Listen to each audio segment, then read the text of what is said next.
നിങ്ങളുടെ ഫേവറേറ്റ് സീരിയലുകൾ ടിവിയിൽ വരുന്നതിന് മുൻപേ സൺ നെക്സ്റ്റ് ആപ്പിൽ കാണാം. ഇനി എല്ലാവർക്കും മുൻപേ കാണൂ. ഇപ്പോൾ തന്നെ സൺ നെക്സ്റ്റ് ആപ്പ് ഡൗൺലോഡ് ചെയ്ത് സബ്സ്ക്രൈബ് ചെയ്യൂ.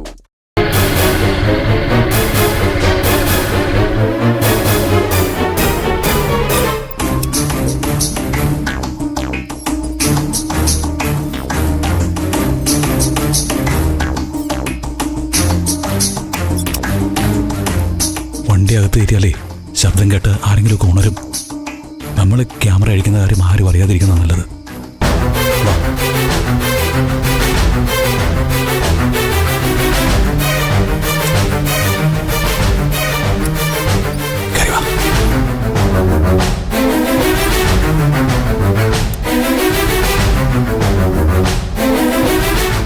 അഥവാ ആരെങ്കിലും ഉണർന്നാലും പ്രശ്നമൊന്നുമില്ലല്ലോ, നീ മാനേജ് ചെയ്യുമല്ലോ.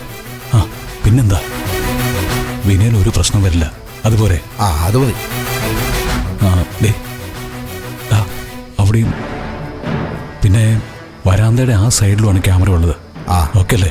അല്ല, അതിന്റെ മുകളിൽ എങ്ങനെ കയറും? അത് ലാഡറുണ്ട്, ഞാൻ എടുത്തോണ്ട് വരാം. വിനയൻ ഇവിടത്തേക്ക്. ശരി.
എടി, നീ എന്തിനാ രാവിലെ തന്നെ അടുക്കള കയറിയേ? ഇതെല്ലാം ഞാൻ ചെയ്തോളാന്ന് പറഞ്ഞതല്ലേ? മക്കൾക്ക് രാവിലെ പാല് വേണമായിരുന്നു ചേച്ചി, അതുണ്ടാക്കി ഭാനുവമ്മ ഏൽപ്പിച്ചു. ആ കൂട്ടത്തില് അച്ഛനൊരു ചായയും കൂടി ഉണ്ടാക്കാന്ന് വിചാരിച്ചു. അല്ല, രഘുവേട്ടൻ എഴുന്നേറ്റോ ചേച്ചി? എഴുന്നേറ്റു. ബാത്റൂമിലാ, നീ ഇങ്ങ് മാറ്. ഞാൻ രഘുവേട്ടന് ചായ ഇടാം. നീ കൊണ്ടുപോയി കൊടുത്താ മതി. ആ, അതെന്താ രഘുവേട്ടനായിട്ടുള്ള വഴക്ക് തീർന്നില്ലേ? അതെന്നുള്ളതല്ലേ. ഇന്നലെ ആ വഴക്ക് അച്ഛന്റെ മുന്നിൽ എത്തിക്കണ്ടായിരുന്നു. അനുവിന്റെ പ്രശ്നം ഇത്ര ഗൗരവമുള്ളതായിരുന്നു എന്ന് ഞാൻ അറിഞ്ഞില്ല. അനുചേച്ചിയുടെ കാര്യത്തിൽ അച്ഛൻ ഇപ്പോഴും നല്ല ടെൻഷൻ ഉണ്ട് ചേച്ചി. രഘുവേട്ടൻ അതിലിടപെട്ട് സംസാരിക്കുന്നത് അച്ഛൻ ഒരു ആശ്വാസമായിരിക്കും. രഘുവേട്ടൻ എന്തായാലും അച്ഛൻ്റെ അടുത്ത് സംസാരിക്കാതിരിക്കില്ല. അതിനായിരിക്കണം കുറച്ച് നേരത്തെ എഴുന്നേറ്റത്.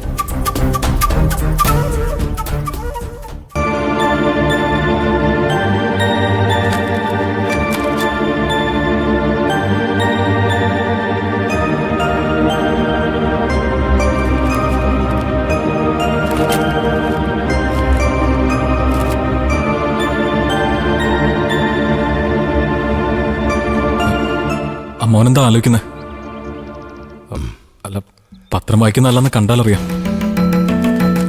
നിന്റെ ദേഷ്യവും പ്രഷറും ഒക്കെ കുറഞ്ഞു രഘു. അമ്പിളി മൂപ്പിക്കുമ്പോൾ ഉണ്ടാവുന്ന ദേഷ്യവും പ്രഷറും അല്ലാതെ വീട്ടിലിങ്ങനെയൊക്കെ കാണിക്കുന്ന ആളാണോ അമ്മ ഞാൻ? കുറച്ചു നാളായിട്ട് അവള് നിന്നെ നോട്ടോട്ടിരിക്കുകയാണല്ലോ രഘു. തീയില്ലാതെ പുകയുണ്ടാവില്ല എന്നൊരു ചൊല്ലുണ്ട്. നീ ഇരിക്കേ.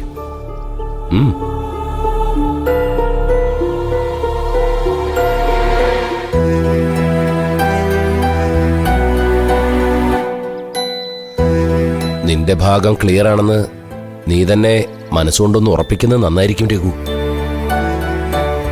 അമ്പിളി പോലെ തന്നെ അമ്മാനെന്നെ സംശയിക്കാണോ?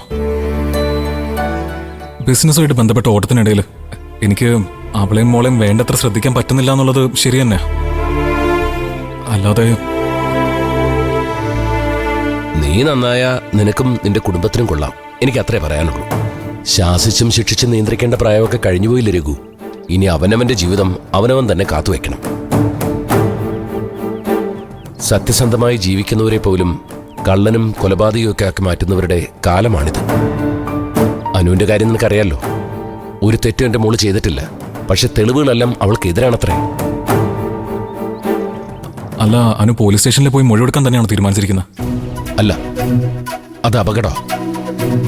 കിട്ടിയ തെളിവുകളെല്ലാം വെച്ച് പോലീസ് അവളുടെ അറസ്റ്റ് രേഖപ്പെടുത്താനുള്ള സാധ്യതയുണ്ട്. അപ്പൊ പിന്നെ എന്ത് ചെയ്യാനാ അമ്മാവ പ്ലാൻ? ഇന്ദ്രന്റെ വീട്ടിൽ പോയി അനുവിനെ ഇങ്ങോട്ട് കൂട്ടിക്കൊണ്ടുവരണം. തൽക്കാലത്തേക്കെങ്കിലും അവള് പോലീസിന് പിടികൊടുക്കാതിരിക്കുന്നതാണ് നല്ലതെന്നാ ഇന്ദ്രൻ പറഞ്ഞത്. അങ്ങനെയാണെങ്കിൽ അനുവിനെ ഇവിടെ നിർത്തുന്നത് അപകടം അമ്മാവ. നമുക്ക് അവളെ പഞ്ചരത്നത്തിലേക്ക് കൊണ്ടുപോവാം. അവിടെ ആവുമ്പോ പോലീസ് അത്ര പെട്ടെന്ന് അന്വേഷിച്ചെത്തില്ല. എന്തിനാ മോളെ നീ ഈ വയ്യാത്തപ്പോ ഇതൊക്കെ ഇങ്ങോട്ട് എടുത്തുകൊണ്ട് വരുന്നത്? അമ്പിളിയോ ഭാനുവമ്മ ആരെങ്കിലും ചായ ഉണ്ടാക്കില്ലായിരുന്നോ? ചായ ഉണ്ടാക്കിയത് അമ്പിളി ചേച്ചി അച്ഛാ. ഇങ്ങോട്ട് കൊണ്ടുവരാൻ മടിച്ച് മാറി നിൽക്കുക.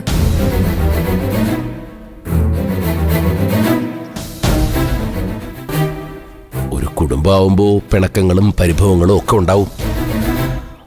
അതൊരു കുടുംബ വഴക്കായിട്ട് മാറുമ്പോഴാണ് പ്രശ്നം.